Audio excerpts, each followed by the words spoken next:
I'm a molecular biologist. I have a PhD in cancer genetics. I've done a lot of work on innate immunology, studying things like macrophages and dendritic cells.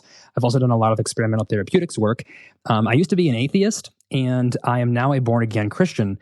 And I recently made a video on my conversion from atheism to Christianity, where I kind of went through a logical stepwise cascade from atheism to deism to theism to monotheism to seeking revelation, and then believing in Jesus Christ of Nazareth of the first century. And I got a lot of backlash from those videos and the short videos and stuff. And they all basically revolved around one concept.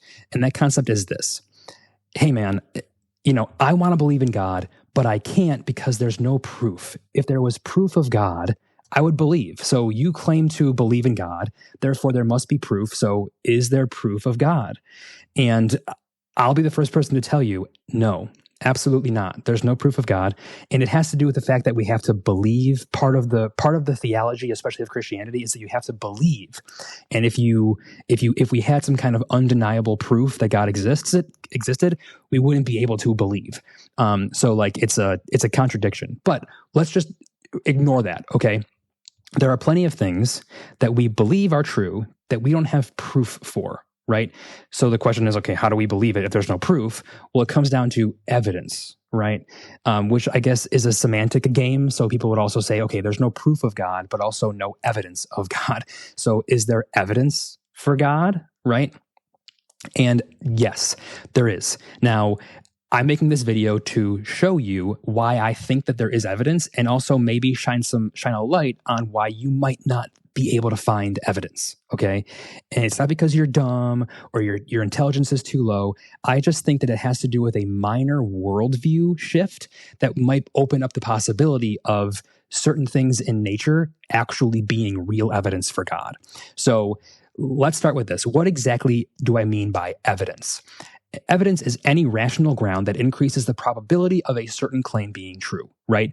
And this is not a proof, so it has to do with probability. We can accumulate evidence, and then more and more evidence will increase the probability of a claim being true, right?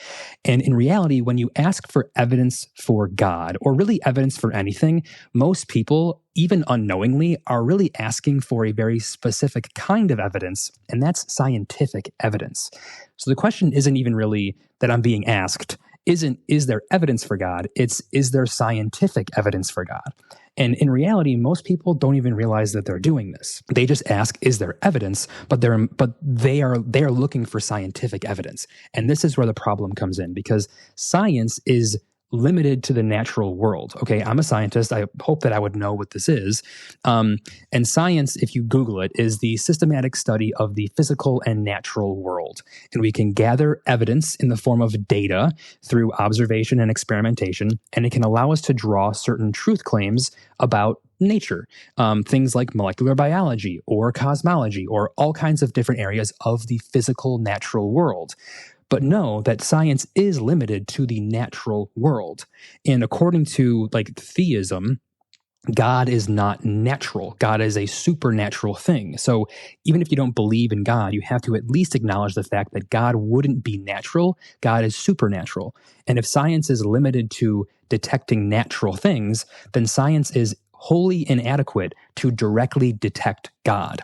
Now, that is not to say that we can't find evidence of God's influence in nature using science, but we're never going to find like God's literal fingerprint in a cell, right? Or, this force that is the God force, and that's what God is. He's this force right here. Like, no, we're not going to find that in science. But that doesn't mean that there's not evidence for God. It's just not scientific.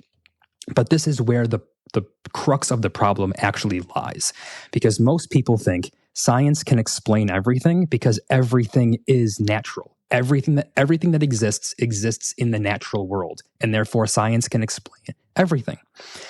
But let's take this argument seriously. Can science explain everything? Okay, there are only two options to this question. It's either a yes or it's a no. The answer exists. It's either yes or no. And if you say that science cannot explain everything, then this means that there are things that science can't explain, and there are things beyond science. Okay? But most people would say, well, no, science can explain everything. Now, has it? No. But in theory, science can explain everything. That's fine. Now, show me that scientifically. Show me that science can explain everything using the scientific method. Or in other words, using the scientific method, show me evidence that science can explain everything. I'll wait. You can't do it. If you claim that science can explain everything, that claim isn't a scientific claim. And therefore, if it's true that science can explain everything, since it can't explain this, it's actually false, right? So no matter which option you go, you end up realizing that there are things that science can't explain. And like, for example, the answer to that question, the answer to can science explain everything exists. It's just not a natural physical thing, right? But it still exists in a certain sense, right? And science can't detect it, like using, getting a picture of the answer. That doesn't make sense, right? And to draw this out even more, think of this. Your consciousness at the current moment exists, right? You're a person, you're watching this video, you're probably sitting with your phone, and you're having thoughts, and you're experiencing the natural world. You're experiencing the world, and that experience objectively exists, right? But I'll never show that using scientific evidence, okay? Like, I could be completely alone in the universe, and I can't show that your consciousness really exists using science. I have to draw other kinds of evidence and then infer the best explanation. And you do too. I might not really even exist, but I'm sure that you believe that I do. But that is not a scientific claim. So now the question isn't, is there scientific evidence for God? Could there be non-scientific evidence for God? Like, is there even non-scientific evidence that even exists? Like, what would it even look like? And this is where it gets kind of weird, because if you're having a tough time up to this point, like if you're in the comment section, like talking about how wrong I am, it's going to get even worse now, because we're so programmed to think scientifically. And I get it. I was like a scientistic person.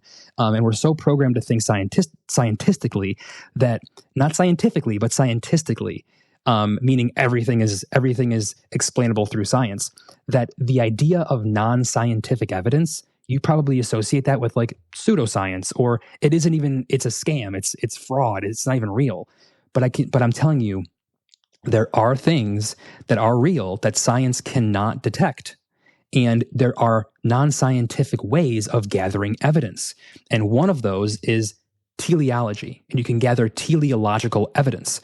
And teleological evidence is drawn from the intelligibility and the directedness of a certain process. So if you say the universe displays directedness and intelligibility, that implies that the universe was directed and is intelligible. And the formal argument kind of goes like this, and it's otherwise known as the argument from design, or evidence from design. And it goes like this: some phenomenon, X, we'll call it like my car existing. Okay, so my car existing, or my car, exhibits highly ordered, information-rich structure. That's true, right? The next premise is that intelligent agency is known to produce such structures. That's also true. My car was designed by an intelligent person, right? And the third premise is that no other natural mechanism, as in like random chaotic mechanisms, adequately account for my car, right? My car did not just get blown together by the wind and the rain. Therefore, the best explanation for my car is that it was produced by an intelligent design and an intelligent designer. And this is not controversial. And if you want to apply this to nature now, if you want to say like some phenomenon, nature, right, we'll say something in biology, cells in biology exhibit highly ordered, information-rich structure, then the best explanation for those things is intelligent design. And even atheists will say that we can't prove that God doesn't exist. So in theory, a designer could exist. And therefore, if we see design, the best explanation for that design is to infer that the design is coming from the designer, the creator, that you can't prove doesn't exist. So that's the best explanation for the design we see in nature. And it's why we call this the inference to the best explanation, right? Now, you can think about it like this. Imagine that we're walking in the forest and we see a Ferrari in the forest. And I know you think you know where I'm going with this. I'm not going to do like the classic, if we see a Ferrari in the forest, it means that somebody made it. The wind didn't blow it together. No. Think of it like this. Imagine that we take this Ferrari out of the forest and we put it in the lab and we dissect the heck out of it and we study it for decades and decades and decades. And we realize, oh my goodness, this thing actually did come about from the forces in the forest. Like the sun melted this metal in just the right way, and the rubber was blown in from some area halfway across the world, and all these things just did naturally come together. And the forces of nature are literally responsible for the creation of this Ferrari in the forest. What would you say then? Would you say the forces of nature are just random and chaotic? No, because random and chaotic things don't create order like a Ferrari. You would say the forces of nature seem to be interested in creating Ferraris, as weird as that sounds, right? But then you would say, well, what can the forces of nature are just forces of nature. Like nothing can influence those things. Yes, something can. By definition, even if you don't believe in God, the definition of God is he would be omnipresent, omniscient, and omnipotent, and would be able to not only influence the forces of nature, but he generates them. He generates the forces of nature. So if we see design happening in nature, like the Ferrari in the forest, you would infer that those natural processes are actually intended and purposed with this design in mind. And this channel is going to be devoted to basically looking in the forest and finding the Ferraris in the forest, in things like the function of the bacteria flagellum, or the lymph node structure, or our immune system in general, or DNA replication, or the anaphase, mitotic spindle assembly process. There's so many examples. Molecular biology is loaded with examples of design, of apparent design. And even Richard Dawkins will say, life just appears to be designed, but it isn't. It's just the appearance. But I would say that no, if life appears to be designed, that means that it is designed.